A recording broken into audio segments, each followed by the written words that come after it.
Hello everyone, welcome back to my channel. Today I'm taking you on a wild ride, a story of sand, skyscrapers, and dream that turned the desert into a global powerhouse. It's about Mohamed Alabbar and Emaar Properties and the way they contributed to Dubai what it is today. So stay with me for the next 15 minutes. This is not just a story, rather it's a roller coaster of obsession, grit and determination. So let's dive in. Let's rewind. Dubai wasn't always this shiny metropolis at all.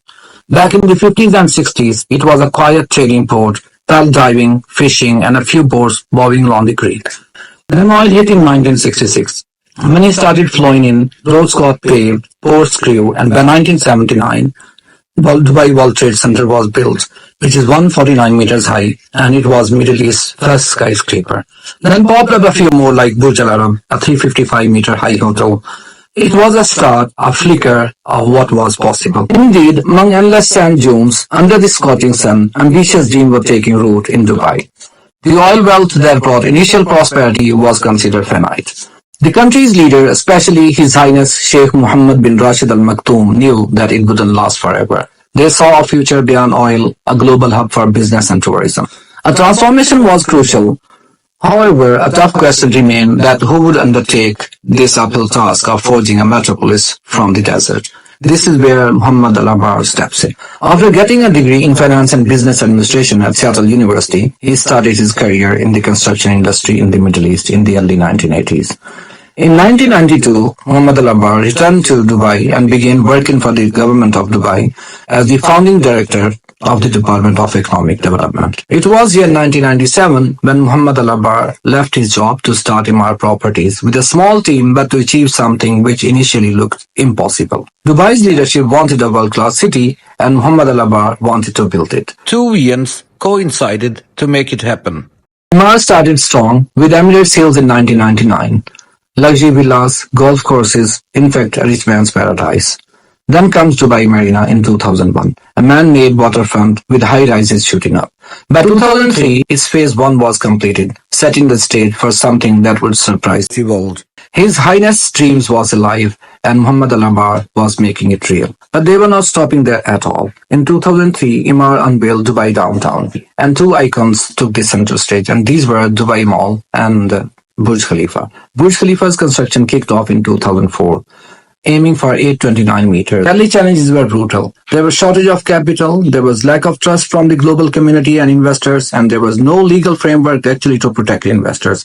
In fact, the rivals watched with amusement on the idea of a global Dubai. In fact, real estate investors around the globe, they had an opinion that Emaar is betting on coast cities and trying to sell skyscrapers that existed only on papers. Yet we know that Mohamed Alabbar is not an ordinary businessman.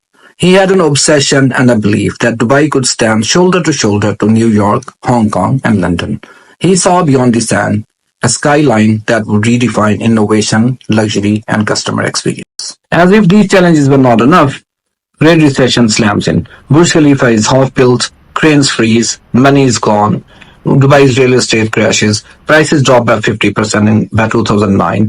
Emaar's $10 billion tied up in the tower. Emaar's debt hit $2.1 billion by 2009. Burj Khalifa is inching up, but cash isn't there at all. Dubai is in deep trouble, and Abu Dhabi had to intervene to bail them out. But all this didn't break Mohamed Alabbar. He stood there with resilience and determination. And finally, Dubai Mall opened in 2008 and started raking it in tourist swarm, even in recession. It was a lifeline. The two visions, Dubai's leaders and Mohamed Alabbar's, fought through this all storm. Finally, January 4, 2010, Burj Khalifa was built. 829 meters of pure resilience. Half a mile into the sky, the tallest thing ever built. Emaar doesn't just survive, they soar. By 2024, they pulled $6.8 billion in profit. And they are still going. Dubai Greek Harbor, Emaar beachfront, projects in India, Egypt, Turkey, and even Neom in Saudi Arabia. They are an empire. Alabbar and Dubai's leadership took a desert and changed it into a magnet. Skyscrapers were not new, but they turned them into Dubai's soul. Burj Khalifa wasn't the first, but it screamed, "We are there, we are massive." There are many takeaways in this case, for policymakers, for business students, and for the governments around the world, actually, and for entrepreneurs. For the governments, if a desert can be transformed into something really amazing that can be compared to New York, London, and Hong Kong, you can also do the same. For business students, actually, it's not about the challenges, it's not about the resources, right? It's about how determined and how passionate you are and how much obsessed you are with your passion, actually, right? So you can achieve anything and everything. Same is true for the entrepreneurs, actually. So if you have a big idea and if you can dream big, so ultimately you can achieve big as well. But that needs actually lots of qualities. I mean, leadership qualities as well. Like if you look at Mohamed Alabbar, the leadership, actually, he has a great vision, and it's not only about vision. He had an obsession for that vision, actually, that he wanted to achieve at any cost.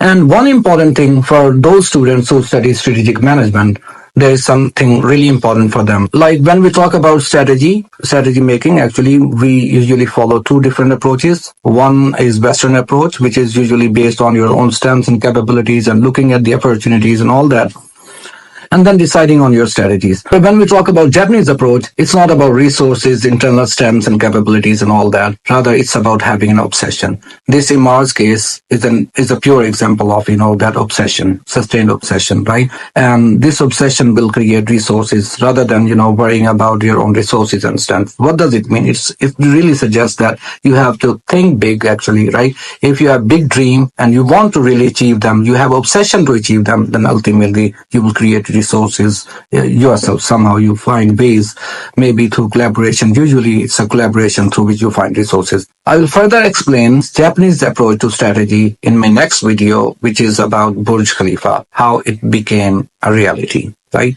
So wait for it. There are also important lessons for those companies who do not do CSR at all or fake CSR. For Emaar, this wasn't about just building tall towers. It was about building nation. It was about creating jobs, and it was about giving people a lifestyle, right? If you do not do CSR at all or fake CSR, you are leaving your money and goodwill on the table. Helping people can grow your business, and it can give you long-term competitive advantage. If you are faking it, in fact, customers and communities will figure it out, and you will lose trust. And once trust is gone, it's hard to get back, and people won't believe in anything, whatever you do. Some organization, they just focus only on profits, and they don't care about the community development at all. They miss out on making a difference. And there are also several important lessons for those managers and entrepreneurs who are worried about building brands, winning customer trust, and making them loyal, right? You know that Burj Khalifa and Dubai Mall, they are not just buildings. They are the symbol of success of a nation and also care for the community. So if you engage in these kind of things, if you do contribute to the community as well as, to the development of a nation, so ultimately you will win in the long run. This case can also open eyes of those managers and entrepreneurs who do not encourage creativity and innovation. Mohamed Alabbar didn't just see sand. He imagined a city with the tallest tower and a huge mall. At that time, no one thought that a desert can be converted into a global business hub. And then engineers, designers, and builders all worked together to create an engineering miracle.